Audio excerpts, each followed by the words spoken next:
Hello everyone, welcome to my channel. आज की video मैं स्टार्ट करने वाली हूँ मेरी 10th क्लास के स्टूडेंट के लिए। और आज हम पढ़ेंगे इकोनॉमिक्स। अरे नहीं, आज हम इकोनॉमिक्स नहीं पढ़ने वाले हैं, आज हम पढ़ने वाले हैं ज्योग्राफी। यस, मेरे स्टूडेंट्स, मेरे प्यारे स्टूडेंट्स की डिमांड आई है कि मैम प्लीज ज्योग्राफी भी पढ़ाइए। So here I am with you all for geography. In geography, basically we all know geography means geography, means it is all about study of our surrounding.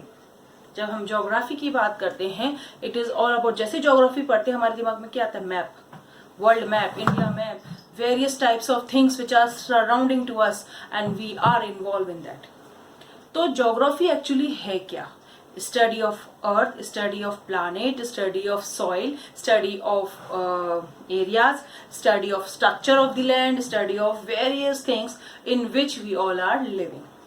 तो geography पढ़ने के लिए हमें ये समझना बहुत जरूरी है कि हमारी इकोनॉमी में किस तरह का पैटर्न है जिसके बेसिस पर हम ग्रो कर रहे हैं। और वो पैटर्न क्या है, वो एरिया क्या है, वो सरफेस क्या है, उसकी स्टडी क्या है, ज्योग्राफी।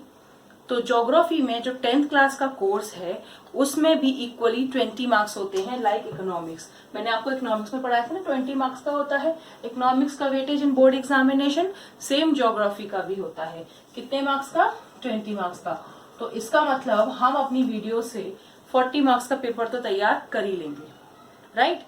ज्योग्राफी में एक इंटरेस्टिंग चीज ये है मैप वर्क। मैप वर्क बहुत ज्यादा आता है ज्योग्राफी में, लेकिन उससे रिलेटेड 3 मार्क्स या 4 मार्क के ही क्वेश्चन आते हैं, इससे ज्यादा नहीं आते। इन ऑल शॉर्ट अगर मैं बात करूं तो आउट ऑफ 20 मार्क्स आपके 16 मार्क्स तो आपके थ्योरेटिकल क्वेश्चंस होंगे, जिनमें से एमसीक्यूज भी होंगे, ऑब्जेक्टिव टाइप क्वेश्चंस भी होंगे, मैच द फॉलोइंग टाइप भी होंगे। और 4 और 3 मार्क्स कुछ भी हो सकता है, या तो 3 मार्क्स के या 4 मार्क्स के। So all depend. अगर 16 मार्क्स है तो 4 मार्क्स का आपके मैप वर्क आ सकता है, और अगर 17 मार्क्स का है थ्योरेटिकल तो 3 मार्क्स का आपका मैप वर्क आ सकता है। अब हमें स्टार्ट करना है हमारे ज्योग्राफी का पहला चैप्टर। आपके ज्योग्राफी के पहले चैप्टर में जो टॉपिक है वो है रिसोर्स एंड डेवलपमेंट। क्या टॉपिक है? Resource and development. अगर याद आ रहा हो तो हमने जो डेवलपमेंट चैप्टर था इकोनॉमिक्स का पढ़ा था ना, उसमें भी somewhere development is depending on resource, right. और ये रिसोर्स कहाँ से आते हैं? नेचर से। इसलिए हम यहाँ क्या पढ़ रहे हैं? नेचर। हम नेचर का ज्योग्राफिकल स्ट्रक्चर पढ़ने वाले हैं, जिसके बेसिस पे रिसोर्स की अवेलेबिलिटी पता चलती है। और अगर रिसोर्स अवेलेबल हैं तो डेवलपमेंट तो 110% पॉसिबल है of any country. And but obviously बात, you all know that India is a rich country in the availability of resources.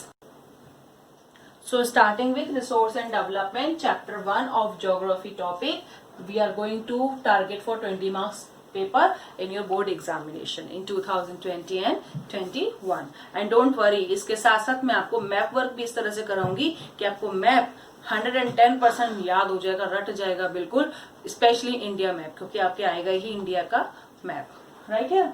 So here we'll begin with what is geography structure, in which the first chapter is resource and development. So what are resources? क्योंकि resources के basis पे ही economic growth possible है, इसलिए geography और economic together integrated है और बहुत जरूरी है एक साथ इनको पढ़ना भी, ठीक है। तो इधर हम स्टार्ट करते हैं आर एनवायरमेंट। तो रिसोर्सेज हमें कहाँ से मिलते हैं? हमारे एनवायरमेंट से। तो हम यहाँ क्या पढ़ने वाले? एनवायरमेंट। एनवायरमेंट जो क्या पूरी करता है? Satisfy human wants. एनवायरमेंट जिसके थ्रू हमें रिसोर्सेज मिलते हैं और रिसोर्सेज का यूज करके हमें सेटिस्फेक्शन मिलता है। हम जो भी इच्छाएं पूरी करना चाहते हैं वो हमें किसके थ्रू मिलती है? Resources which are available to our surrounding. हमारे एनवायरमेंट में, नेचर में जो भी कुछ अवेलेबल है उसको हम एक्सट्रैक्ट करते हैं, उसको हम यूज करते हैं, फिर हमारे कंफर्ट जोन में उसको लेकर आते हैं एंड हमारी लाइफ को और अच्छी सस्टेन करते हैं। In this way the environment satisfy our needs. अब एनवायरमेंट किस तरह से हमारी लाइफ में एडजस्ट हो चुका है और ये रिसोर्सेज क्या हैं जो हमारी नीड्स को सेटिस्फाई कर रहे हैं, किस तरह से करते हैं, उसको पहले हमें समझना है। ऐसे रिसोर्सेज, ऐसा एनवायरमेंट सपोर्ट जो हमारी नीड को सेटिस्फाई कर रहा है वो टेक्नोलॉजिकली एक्सेसिबल होना चाहिए। Technologically accessible means with the use of technology उन रिसोर्सेज को हम नेचर से एक्सट्रैक्ट कर सकें, रॉ फॉर्म को फाइनल फॉर्म में कन्वर्ट करके यूजेबल कंपोनेंट में तैयार करें और फिर उसको हम यूज करें, जिससे हमारी नीड्स, हमारी डिमांड डायरेक्टली सेटिस्फाई होती है। क्योंकि हम सब जानते हैं नेचर से जो हमें मिलता है, हमारी सराउंडिंग से जो हमें मिलता है, एनवायरमेंट से जो मिलता है, वो रॉ फॉर्म होता है और डायरेक्टली रॉ फॉर्म को हम कंज्यूम नहीं कर सकते। तो जो प्रोडक्ट जो भी हम यूज कर रहे हैं वो हमें नेचर से मिला हुआ, और नेचर से तब मिलता है जब हम टेक्नोलॉजी के थ्रू उसको निकाल सकें, उसको एक्सट्रैक्ट कर सकें, एनवायरनमेंट के हिस्से से थोड़ा उसको बाहर हटाएं, तभी हम उसको फाइनल फॉर्म में कन्वर्ट कर सकते हैं। राइट है। तो इसका टर्म का मतलब क्या हो गया? टेक्नोलॉजिकली एसेसिबल होना चाहिए, टेक्नोलॉजी उस पर इजीली अप्रोच कर जाए, टेक्नोलॉजी उसको इजीली क्रैप कर ले, इजीली यूज, वो टेक्नोलॉजी के थ्रू वो इजीली एक्सट्रैक्ट हो जाए। राइट है। Moving to the next topic, next point here कि एनवायरनमेंट और कैसा होना चाहिए, हमारी नीड को कैसे सेटिस्फाई करेगा? इकोनॉमिकली फीजिबल, यानी टेक्नोलॉजिकली तो एसेसिबल होना चाहिए, हम आराम से उसको यूज कर सकें, लेकिन इकोनॉमिकल भी होना चाहिए, मींस सस्ता भी होना चाहिए। अगर टेक्नोलॉजी उस रिसोर्स को निकालने के लिए, उस नेचर से उस सामान को निकालने के लिए, उस रिसोर्स को या उस एनवायरनमेंट को यूज करने के लिए हमारा खर्चा ज्यादा हो जाए, प्लांट लगाने में, मशीनरी यूज करने में, हाई फाई टेक्नोलॉजी यूज करने में हमारा खर्चा ज्यादा हो जाए, तो ऐसे रिसोर्स हमें बहुत ज्यादा महंगे पड़ते हैं और उनसे बनने वाली गुड्स महंगी पड़ेंगी ऑटोमेटिकली, वो प्राइसेस हाई करेंगी तो उनकी डिमांड नहीं होगी, और डिमांड कम होगी तो हमारी नीड सेटिस्फाई नहीं होती है। राइट। तो इकोनॉमिकली फीजिबल भी होने चाहिए, मींस सस्ती टेक्नोलॉजी के साथ इजीली रिसोर्सेज एक्सट्रैक्ट हो जाए नेचर से, वही हमारे लिए फायदेमंद है। और तीसरी बात जो नेचर से रिलेटेड है वो है कल्चरली एक्सेप्टेबल। कल्चरली एक्सेप्टेबल, आपको पता है इस प्लानेट पर, इस वर्ल्ड पे, इस ग्लोब पर, तो कल्चरली एक्सेप्टेबल मीन्स ये हमारे जो हम जैसे हम ग्लोब पे रहते हैं, जिस तरह से हम अर्थ पे सरवाइव कर रहे हैं, हर कंट्री की, हर एरिया की एक अलग ज्योग्राफिकल स्ट्रक्चर है और उस ज्योग्राफिकल स्ट्रक्चर के अकॉर्डिंग ही हम अपने आप को सेट कर लेते हैं, एडजस्ट कर लेते हैं। यानी ऐसा एनवायरनमेंट, ऐसा रिसोर्स जो ना कि टेक्नोलॉजिकली एसेसिबल हो, इकोनॉमिकली फिजिबल भी हो, साथ ही साथ वहां के रहने वाले लोगों के लिए सपोर्टिव भी हो, जो आसपास लोग रहते हैं उस ज्योग्राफिकल एरिया में उनके लिए सपोर्टिव हो। लाइक हम अगर इंडिया की बात करें, Kashmir is a cold region, तो वहां के लोग उसी हिसाब से रहते हैं और उसी कल्चर, उसी एटमॉस्फेयर के साथ एडजस्ट कर चुके हैं और उसी तरह से खाना पीना करते हैं वहां के एनवायरनमेंट के अकॉर्डिंग, और उन्हीं के वैसे ही रिसोर्सेज को यूज करके अपने आप को सेट कर चुके हैं, एडजस्ट कर चुके हैं।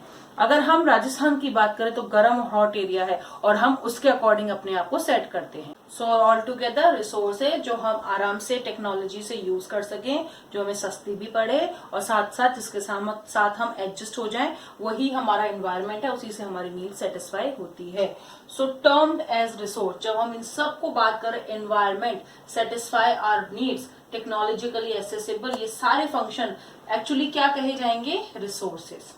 राइट। तो जो एनवायरनमेंट हमें दे रहा है, जिससे हमारी नीड सेटिस्फाई हो रही है, जो इन तीनों स्ट्रक्चर को फुलफिल कर रही है, उसको हम क्या बोलेंगे? Resources.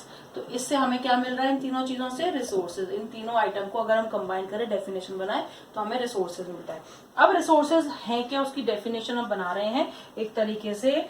To use these resources, it's not a definition, we can say कि रिसोर्सेज का हमारी लाइफ में किस तरह से एप्लीकेशन है और किस तरह से हम उनको यूज करते हैं with the help of human structure. Right. So to use these resources, human being interact, याद रखना, रिसोर्सेज यानी इस एनवायरनमेंट को यूज करने के लिए अपने आप नहीं आएगा रिसोर्स हमारे पास, ये एनवायरनमेंट हमें खुद झोली में डाल के नहीं देता, हमें एफर्ट लगाने पड़ते हैं। अगर आप सोचो कि हमें नेचर अपने आप फल दे दे, अपने आप पौधे दे दे, अपने आप सब कुछ हो जाए, हमारे सब्जियां अपने आप आ जाए, सब अपने आप आ जाए, तो पॉसिबल नहीं है। क्या होगा? उसके लिए हमें एफर्ट्स लगाने पड़ेंगे। तो इसी बात को यहाँ पे हाईलाइट किया जा रहा है, टू यूज दीज रिसोर्सेज। कौन से रिसोर्सेज? जो इन सारी चीजों को पूरी कर रहा है। To use these resources, human being interact with nature, हम लोग नेचर के साथ जुड़ते हैं, इंटरेक्ट होते हैं, उसके साथ कोप अप करते हैं थ्रू टेक्नोलॉजी, यानी टेक्नोलॉजी के थ्रू। कैसे जुड़ेंगे हम नेचर के साथ? टेक्नोलॉजी के थ्रू। पे to and create institution to accelerate their economic development. अब इस टर्म का मतलब समझना है। इस पूरी बात का मतलब ये है कि ह्यूमन बीइंग क्या चाहता है, अपना डेवलपमेंट। हमने पढ़ा था ना इकोनॉमिक्स के फर्स्ट चैप्टर में, एक पर्सन की इंडिविजुअल एस्पिरेशंस अलग अलग होती हैं, इच्छाएं अलग होती हैं। इकोनॉमी की एज अ होल, एक कंट्री की इच्छाएं अलग होती हैं, एस्पिरेशंस अलग होती हैं। डेवलपमेंट क्राइटेरिया, डेवलपमेंट गोल अलग है। पर ये सारे डेवलपमेंट, चाहे वो इंडिविजुअल हो, चाहे इकोनॉमी के हो, चाहे कंट्री के हो, it means human being is there, क्योंकि रिसोर्स के बिना डेवलपमेंट पॉसिबल नहीं है, राइट। तो डेवलपमेंट मीन्स रिसोर्स का होना। और रिसोर्स कैसे आएंगे, जब हम उनको पाने के लिए कुछ ना कुछ एफर्ट्स लगाएंगे। और वो एफर्ट्स क्या होते हैं, या तो वो टेक्नोलॉजी के थ्रू लगते हैं एफर्ट्स, या फिर हम ऐसे इंस्टीट्यूट्स क्रिएट करते हैं जो एक्सिलरेट करते हैं हमारे इकोनॉमिक डेवलपमेंट को। So this is all together we can say how resources can enter into our life if we are interacting with our nature, right. And so sum up, इन सबको अगर हम सम अप करें तो क्या निकल के आ रहे हैं, दो फंक्शंस, दो कंक्लूजन निकल के आ रहे हैं। Human being themselves a resource. क्यों, यहाँ पे एक बात निकल के आई, क्या थी कि रिसोर्स वो है जिसे ह्यूमन बीइंग इंटरेक्ट कर सकता है। तो ह्यूमन बीइंग अगर इंटरेक्ट कर रहा है तो आप खुद सोचिए, जब हम नेचर को यूज करने जा रहे हैं तो हम खुद भी तो एक रिसोर्स हो गए। इसका मतलब नेचर अपने आप नहीं आ रहा, हमें भी एज अ पर्सन काम करना पड़ेगा उसको अपने पास, उसको यूज करने के लिए, राइट। तो रिसोर्सेस को यूज करने के लिए भी एक ह्यूमन को एज अ रिसोर्स फंक्शन करना पड़ता है। और जब ह्यूमन खुद स्किल्ड हो जाता है, एफिशिएंट हो जाता है, तो वो टेक्नोलॉजिकली चीजों को यूज कर सकता है, इनोवेशन कर सकता है, नए आइडियाज ला सकता है, and all together economy development कर सकता है। तो रिसोर्स के साथ ह्यूमन रिसोर्स का डेवलपमेंट होना भी जरूरी है। तो इससे क्या निकल के आया कि ह्यूमन बीइंग खुद भी एक रिसोर्स है, and resources are the function of human activity. और रिसोर्सेज क्या है, क्या है, ह्यूमन एक्टिविटीज के फंक्शन है। कैसे हुआ, consumption, human activity. Consumption means खाना पीना, रहना करना, जो हमें चाहिए अपनी लाइफ को आसपास लग्जरियस सेटिस्फैक्टरी बनाने के लिए, वो सब क्या है, रिसोर्स। पलंग यूज करना, पंखा यूज करना, मोबाइल यूज करना, कंप्यूटर, लैपटॉप, एवरीथिंग क्या है, रिसोर्स। किस तरह का रिसोर्स, आपकी लाइफ को सेट करने का। अगर आपको खाने पीने का आइटम चाहिए, किचन में सारी चीजें मिलेंगी, रिसोर्स। रूम में आपको कंफर्ट लाइफ चाहिए, सोने के लिए एसी चाहिए, रिसोर्स। आपके डेली एंटरटेनमेंट के लिए टीवी चाहिए, मोबाइल चाहिए, रिसोर्स।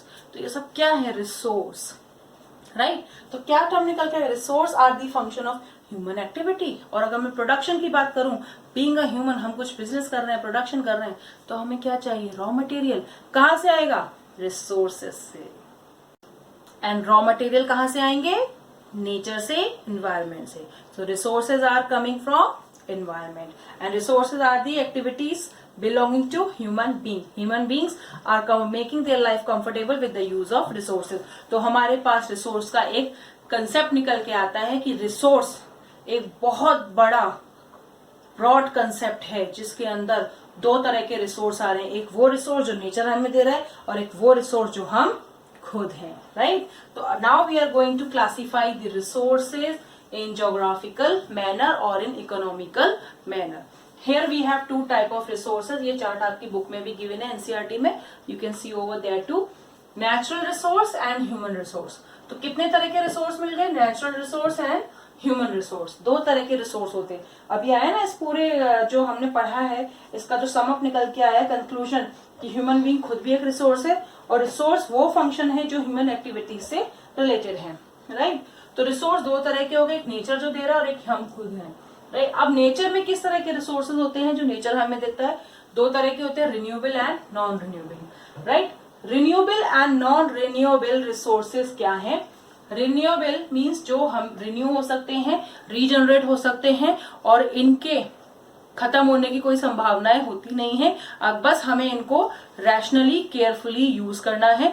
जो बात मैंने आपको इकोनॉमिक्स की वीडियो में समझाई थी, सस्टेनेबल डेवलपमेंट, रिसोर्सेज का rational use so that it can be available for future, right. तो रिन्यूएबल रिसोर्स है like water, wind, sunlight, solar energy, we all know these resources are coming from nature and renewable also. सूरज की रोशनी कभी खत्म नहीं होगी, पानी बहना कभी खत्म नहीं होगा, बस पानी की शॉर्टेज तब आ जाती है, वाटर की शॉर्टेज तब आती है जब उसका ओवर यूज करते हैं। लाइक मैंने ग्राउंड वाटर प्रॉब्लम के बारे में समझाया था, राइट।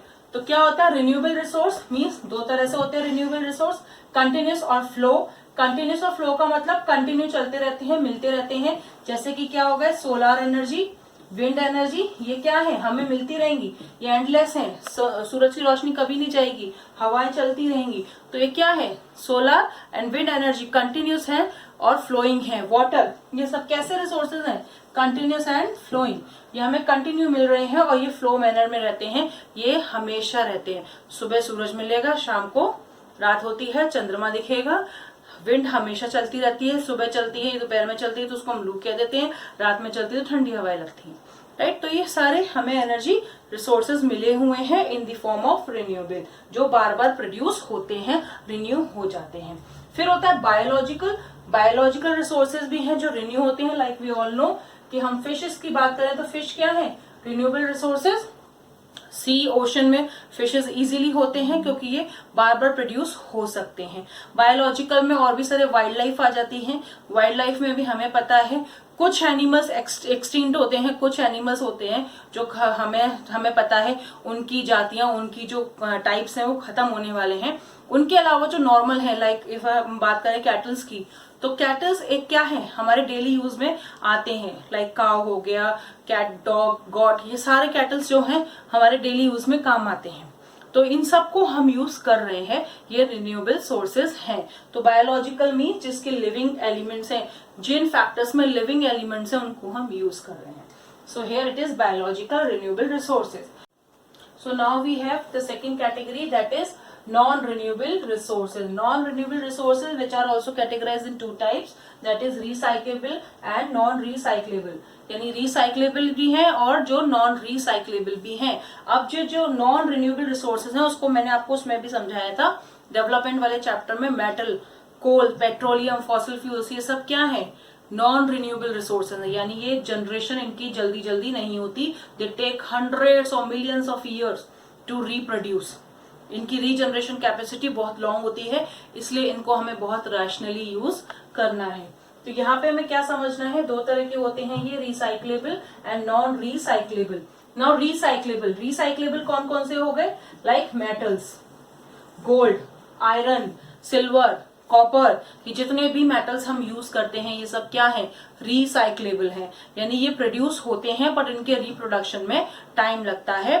और प्लस रिसाइक्लेबल हम किस पॉइंट ऑफ व्यू से भी कह रहे हैं कि ये जो मेटल्स हैं इनको हम बार बार यूज कर सकते हैं। यू ऑल नो ये सारे जो मेटल्स हैं इनकी रीसेल वैल्यू होती है कि नहीं। पुराने गहने बेचकर हम नया ला सकते हैं, सिल्वर देकर हम नया ला सकते हैं, एल्यूमिनियम बिकता है, पीतल बिकता है, तांबा बिकता है, आयरन बिकता है, लोहा, हर मेटल बिकता है मार्केट में। जो खराब पुराना बेकार है पड़ा हुआ वो हम स्क्रैप में जो बेच देते हैं, तो उसका क्या यूज होता है, स्क्रैप में जाता है, ये रद्दियों के भाव जाता है, जो हमारे घर आते हैं हम उनको बेचते हैं ना, तो इसके स्क्रैप थिंग्स हैं। तो ये सब अल्टीमेटली क्या होती है, रिसाइकल होती है, यानी इनका हम यूज बार बार कर सकते हैं, राइट। तो इस तरह के मेटल्स जो होते हैं वो रिसाइक्लेबल हैं। बट अगर मैं नॉन रिसाइक्लेबल रिसोर्सेज की बात करूं तो क्या है हमारे पास, fossil fuel, and we know once it is use it can not be recycle, यानी इसकी रिसाइकलिंग पॉसिबल नहीं है। एक बार इसे यूज कर लिया तो ये खत्म ही हो जाता है, मींस वंस यूज में इसको हम डिस्ट्रॉय करते हैं, इसका हम वापस से प्रोडक्शन, इसके जनरेशन से हम वापस प्रोडक्शन नहीं कर सकते, राइट। तो नॉन रिसाइक्लेबल कौन से हो गए, fossil fuels, and recyclable metal अभी बताया, जिनको हम वापस बेच के दोबारा से उसको जनरेट कर सकते हैं, राइट। और इसको हम नॉन रिन्यूएबल क्यों कह रहे हैं, क्योंकि इनके प्रोडक्शन में 1000 ऑफ ईयर्स लगते हैं, तब जाकर के ये रिप्रोड्यूस होते हैं, यानी एक जनरेशन ही खत्म हो जाती है, इसलिए हमें इनका यूज बहुत रैशनली करना भी है। अब आते हैं हम ह्यूमन रिसोर्सेज पे। ये हो गया नेचुरल रिसोर्सेज, दो तरह के, renewable and non renewable, right. इसी में दो पार्ट हो गए हमारे। अब आते हैं ह्यूमन रिसोर्स, यानी कि हम सब। हम सब क्या है, रिसोर्सेज हैं। किस तरह के रिसोर्स हैं, यहाँ हम भी दो तरह के हैं, structure and institutional resource, quantity and quality resource. अब स्ट्रक्चरल और इंस्टीट्यूशनल रिसोर्सेज क्या होते हैं? स्ट्रक्चरल रिसोर्स मींस जो कैपिटल स्टॉक की बात करें। अब कैपिटल स्टॉक कैसा होता है, जब एक पर्सन, जब एक ह्यूमन स्किल्ड है, नॉलेजेबल है, टेक्निकली एफिशिएंट है, तो डेफिनेटली वो इंस्टीट्यूशनली हैंडल भी हो सकता है। यानी वो एक स्ट्रक्चर क्रिएट कर सकता है, अपने एनवायरनमेंट का स्ट्रक्चर, अपने जॉब एरिया का स्ट्रक्चर, अपने आसपास के स्ट्रक्चर को क्रिएट कर सकता है। इसलिए ह्यूमन रिसोर्स क्या हो गया, स्ट्रक्चरल रिसोर्स। और इंस्टीट्यूशनल, क्योंकि ह्यूमंस के मिलने से ही इंस्टीट्यूट बनते हैं। अगर हम 2-4 लोग मिलकर के अपना एक फर्म भी डालते हैं तो हम एक इंस्टीट्यूट, हम एक इंस्टीट्यूशन भी एक्सपेंड कर सकते हैं। इसमें कई तरह की चीजें आती हैं, इसकी डिटेल आपको कई अदर वेबसाइट पे मिल जाएंगे। Moving to the next, quantity and quality human resource. Quantity से here terms we are talking about population. अब इसमें हमें क्या बात करनी है, अगर किसी कंट्री की पॉपुलेशन ज्यादा है तो उसके पास नेचुरल रिसोर्स कितने भी हों, पॉपुलेशन के ज्यादा होने की वजह से उनकी प्रोडक्शन हमेशा कम ही रहेगा और वो कंट्री हमेशा प्रॉब्लम फेस करती है in the form of availability of resources. और अगर क्वालिटी की बात करूं तो ह्यूमन रिसोर्स अगर पढ़ा लिखा है, स्किल्ड है, नॉलेजेबल है, एक्सपर्ट है, तो वो ह्यूमन रिसोर्स काम का है, वो इनकम जनरेट कर सकता है। बट अगर उस कंट्री में पुअर ज्यादा है, गरीब ज्यादा है, जिसकी स्किल कम है, एजुकेटेड नहीं है, टेक्निकली एफिशिएंट नहीं है, तो वो कंट्री अपने रिसोर्सेज को ढंग से यूज नहीं कर पाएगी। यही कारण था कि जब ब्रिटिशर्स हमारी कंट्री में आए तो वो हमारे रिसोर्सेज को एक्सप्लॉइट करके अपनी कंट्री, होम कंट्री ब्रिटेन ले गए। क्यों? क्योंकि हम उस टाइम पे इतने पढ़े लिखे नहीं थे, हमारी एजुकेशन लेवल लो थी, टेक्नोलॉजी के बारे में हमें कुछ नहीं पता था, इसलिए वो हमारी कंट्री को लूट कर ले गए, राइट। बट आज की क्या कंडीशन है, we all are technically efficient. हम जानते हैं रिसोर्सेज को कैसे, कितना और कहाँ यूज करना है। तो ये सब क्यों हुआ? क्योंकि हमारा ह्यूमन रिसोर्स क्वालिटी वाइज कैसा है, स्किल्ड है, नॉलेजेबल है, एजुकेटेड है, इसलिए वो टेक्नोलॉजी को अच्छे से यूज करना जानता है। तो क्वांटिटी और क्वालिटी ह्यूमन रिसोर्स के रेफरेंस में बहुत जरूरी है। अगर किसी देश की पॉपुलेशन कम है तो वो अपने रिसोर्सेज को इजीली अवेल कर सकता है और यूज कर सकता है। अब यही कारण है, हमें पता है वर्ल्ड में चाइना की पॉपुलेशन ज्यादा है, राइट, बट फिर भी चाइना डेवलप कंट्री कैसे है, इतनी फास्टर ग्रोइंग है, जीडीपी रेट हाई है। क्यों? क्योंकि उनकी ज्योग्राफिकल एरिया जो है वो इंडिया के कंपैरिजन में बहुत बड़ा है, तो यानी रिसोर्सेज वहां बहुत ज्यादा है कंपेयर टू पॉपुलेशन। जो रेशियो है ना पॉपुलेशन और रिसोर्स का, नेचुरल रिसोर्सेज का और पॉपुलेशन का, ह्यूमन रिसोर्स का, वो नेचुरल रिसोर्सेज का ज्यादा है कंपेयर टू ह्यूमन रिसोर्स। इसलिए वहां पॉपुलेशन हाईएस्ट होने के बाद भी वो अपने रिसोर्सेज के साथ कोप अप कर पाते हैं। बट हम इंडिया की बात करें तो India in terms of geographical boundary over populated है, जबकि इंडिया वर्ल्ड में सेकंड नंबर पे आती पॉपुलेशन में। बट क्योंकि हमारे ज्योग्राफिकल बाउंड्री के हिसाब से, ज्योग्राफिकल सरफेस के हिसाब से हमारी पॉपुलेशन ज्यादा है, और यही कारण है कि हमारे यहाँ अभी भी 25% लोग इलिटरेट हैं, राइट। और आज भी ये समस्या है कि लोग एफिशिएंट नहीं है, स्किल नहीं है, इसलिए हमारी कंट्री आज भी डेवलपिंग है, हम आगे नहीं बढ़ पा रहे क्योंकि हमारा ह्यूमन रिसोर्स क्वांटिटी में ज्यादा है और क्वालिटी में कम है। This is why we are not expanding. So this is how human resource is equally important for all together resource development in any country in the world. So this is all about resource and our environment. Environment के किस तरह से हम related हैं। Environment से दो तरह के रिसोर्स निकलते हैं, नेचुरल एंड ह्यूमन। नेचुरल का हम बता दिया हमने, renewable and non renewable. Human में structural and quantity and quality based. So this is all about today's session. I hope you all have understood what is resources. Now in continuation of it, in the next video, I'll continue with types of resources in the world or in the economy or in the geographical surfaces. Right? So till then, bye-bye.